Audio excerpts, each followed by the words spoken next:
First time I played Pokemon Shield, it was too easy. Sure, it was fun, but there wasn't enough challenge. I could one-shot almost everything with the weakest member of my team.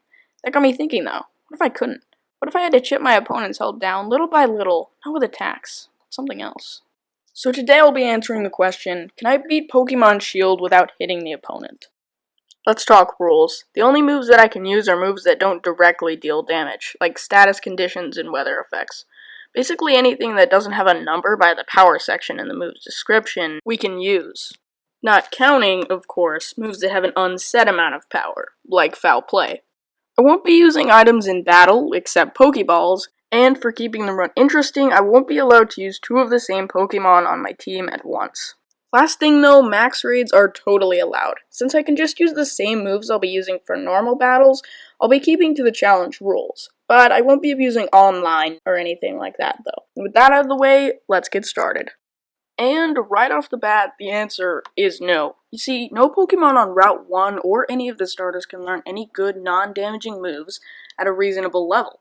That means there's no way we can clear the early stages of the game without breaking the challenge rules. That being said, I'm not stopping the challenge here. We only need to defeat 2 trainers to make it to the wild area, where we can begin the challenge. So, I choose Sobble, because I think Cinderace will prove to be the most challenging of the starters because it can't be burned. And I jump into the first hop fight, which I purposefully lose by only using Growl. I run onto Route 2, where we encounter our first trainer. We take down a Skwovet with just a couple of pounds though, and we can skip the next one. We only have 1 trainer left until we can fail yet another hop battle.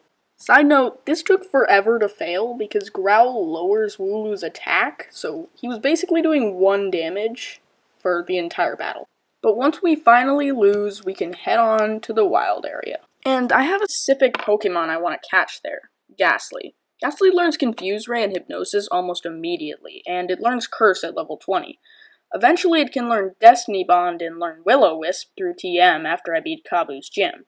And if I find a way to evolve it into Gengar, it can also learn Perish Song. But if it can't, Haunter still has Levitate. I don't know if this matters right now though, because it's not the right weather for Ghastly to appear. So I find myself an Oddish, and I try to catch it. Which of course fails because I'm not allowed to damage it to weaken it, so that it's easier to catch. Seriously though, you would not believe the amount of times my Pokeball failed, and Oddish just one-shot me with a Mega Drain.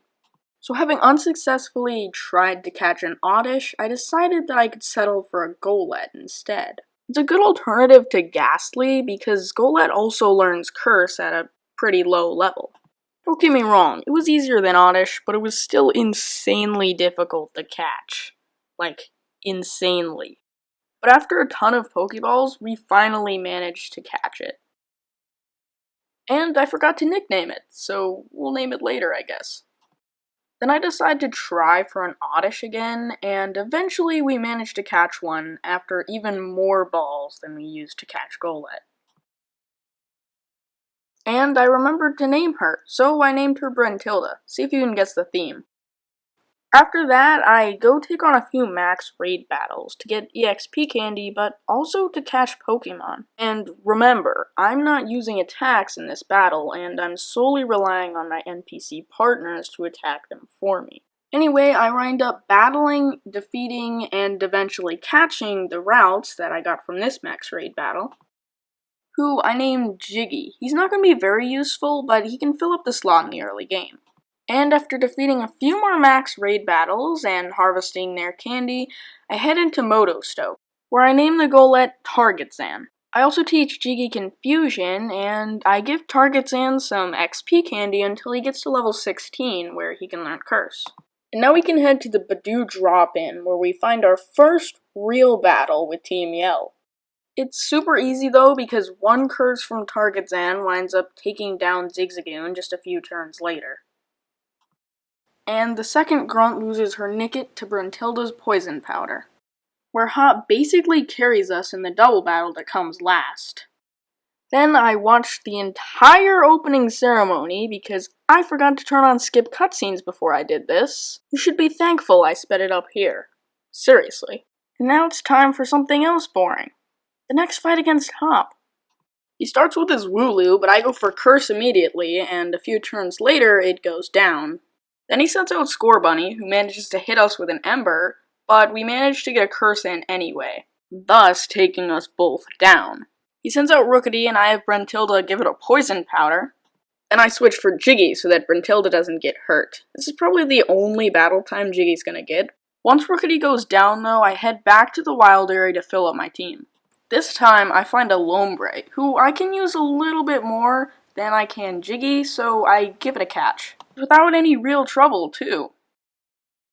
I name him Croctus, and then I remember to turn cutscenes off. We won't be struggling through any more of those this run. Anyway, I give Croctus Teeter Dance and Growl because that's really all he can learn for now. Better than Jiggy, though. Moving on to Route 3, I want to catch a Roly-Coly with Heatproof. Reason being, when it evolves, it gains the ability Flame Body. So I catch one, and surprisingly, the first one we got had Heatproof, which is really nice. I name him Chuffy because it's an excellent name, and I go to remember some moves, and he can't remember any moves. Just great. Once again, I head back to the wild area, and I grind on some more max raids to get a ton of max raid candy, of which I use it on Chuffy so that he evolves into Carkol.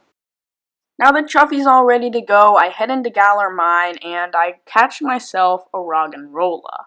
I want a Stealth Rocks user early on so that the longer battles become easier in this challenge. Roggenrola can thankfully learn Stealth Rocks, so he's the perfect fit. Although not right away, I do eventually wind up naming him Stony. It's vague, but it's still a reference. And seeing how he can use moves and Sobble can't, I of course trash Sobble for him. Now it's time for the bead fight, and this was difficult. Going into the battle I had high hopes because all the battles up to this point had been fairly easy, but man did we get crushed. Bead starts off with arguably the most infuriating Pokemon of this entire run, Solosis. I go for Curse as always, and he hits me, as always, but then he doesn't get damaged. So of course I'm confused, and I'm really just wondering why it didn't curse him, so I switch out to Brentilda to go for Poison Powder, and it doesn't affect him. But then he gets hit by Confusion? What the heck? Of course, hardcore Pokemon fans might know that Solosis has the ability Magic Guard, which makes it so that he only takes damage from direct attacks. Having figured this out, I came up with a plan. I go back to the wild area and I'm finally able to catch a Ghastly. My plan here is to do a PP stall on Solosis using Spite that Haunter learns at level 16. So once I've caught him, I name him Napper, and say goodbye to Jiggy for the rest of the run. Then I teach Napper Spite, and I load him up with XP candies until he evolves into Haunter. And now our strategy begins. I start off with Chuffy to get in smoke screens, but surprisingly, while I was trying this, Chuffy decided to go for Smackdown, so I had to reset. On the second attempt, though, we successfully get in several smoke screens. We actually managed to get in all 6 before I switch into Croctus. I go for Teeter Dance to confuse him, and then I switch out. This time into Napper. Then I go for Spite until eventually he runs out of moves, starts using Struggle, and goes down. Then Gothita goes down to a Curse from Napper, and Hatenna goes down to a Poison Powder. This won't be the last of Beat and his Solosis, but for now we can move on to the Grass Gym. Skipping the gym challenge, we can move right on to Milo. I start off by having Napper use Curse, and his Gossiflower goes down shortly thereafter. And Eldegoss suffers the exact same fate. Before we go on though, I'd like to mention that Dynamaxing any of our Pokemon will result in just always using Max Guard. So Dynamaxing is still a tactic that we can use, and I did in fact use it to stall. With our first badge in hand though, we can head on to Route 5 where we find the TM for Attract. I teach it to Brentilda, Chuffy, Stony, and Croctus because it's a useful move in this run. Then I pick up the Toxel from the daycare and name it Humba. Even though Stony is our Stealth Rocks user, I replace him with Humba for now because we're only going to need him at the Fire Gym up to this point. Before we get into Hulberry, we battle these grunts, and Brentilda actually evolves from beating them. So I take a quick detour into the deep areas of the wild area and grab the Sunstone that's hidden there. While I'm at it, I also find the Water Stone that I can use to evolve Croctus, too. After evolving both of them, I teach Brentilda Toxic and Moonlight, two extremely valuable moves. Then I go grind on some more max raid battles. Nessa's got pretty high level Pokemon, so I want to be level with them when we get there.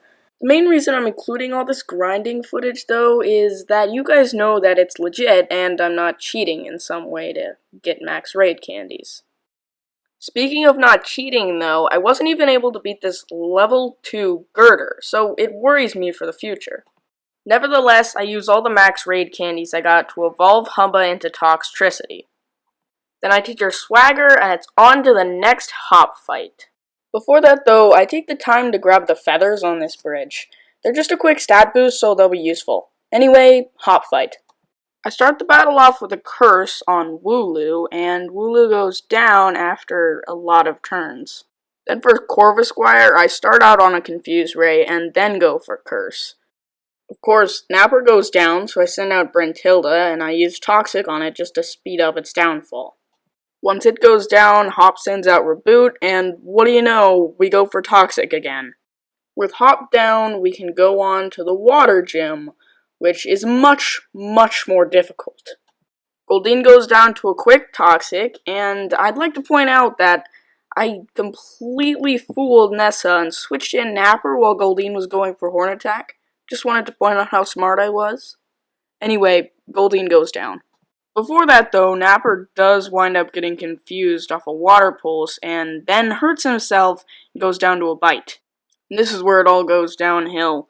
I decide it's a good strategy to send out Humba and start spamming Swaggers. Which works at first, taking Arrokuda down, but once Dreadnought comes out, I begin to realize that it's a terrible strategy. I get 3 Swaggers in, and I even manage to get a few good hits in, but Dreadnought winds up taking Humba down with a max strike. And even after his Dynamax has run out, he one-shots all of our team except for Brentilda, who hangs on with just barely a thread and manages to get a Toxic in. Then I Dynamax her so that she can max guard, but it doesn't work and we wind up going down anyway. Why did I think Swagger was a good idea? Attempt 2, and Goldeen goes down to a quick Toxic, but it goes bad even quicker than before. Humba goes for Swagger right away, like last time, and Arrokuda's not doing that much damage, so I keep going for Swagger and get a good few hits in, but then Arrokuda snaps out of his confusion and completely kills us. And I mean the entire team, because even though Croctus teeter dances him, he one-shots him with Bite, then one-shots Chuffy with Aqua Jet, and Brentilda is the only one alive to Toxic him. I have to use up Brentilda's Dynamax on Arrokuda with +6 attack before Dreadnought even comes out. And when Dreadnought does come out, he takes down our entire team fairly easily. Of course, I start off Napper with a Curse, and then he takes him down with a Max Darkness. No shocker there. But then Targetzan goes down to a single Razor Shell, and it's just Brentilda left to survive. Which, I mean, of course she can, right? She's the best member of our team. But no, we flinch. Are you kidding me? We could have won this. So it's time for attempt number 3, and there is literally no way we can lose this time. I ditched the Swagger strategy altogether, and even though Goldeen gets an early critical hit, I start Brentilda off with a Sleep Powder instead of a Toxic. This is so I can send Targetzan in for the safe switch and get a Curse in without him immediately going down, which he had in the last run. And instead of switching him out, I'm hopeful that Goldeen will stay asleep, which she doesn't, and we get knocked out by a Water Pulse. No big deal, though. Because I send Napper in to put her back to sleep, which Hypnosis surprisingly hits, and then she goes down. For Arrokuda, I try Confusion for a long time on Croctus, but it's just not working reliably, so I wind up switching out to Brentilda and just hitting with the Toxic. Which was absolutely the best bet, because it winds up going down with no issues at all. Then I leave Humba in to take a hit for Dreadnought, and this time I only go for Growl because I'm scared of Swagger. So anyway, we go down to a Max Geyser, and then I send Chuffy out to take another Max Geyser. And then once the Dynamax is up, Napper takes a Razor Shell and misses a Hypnosis, only to go down to another Razor Shell the next turn. Why did I go for Hypnosis?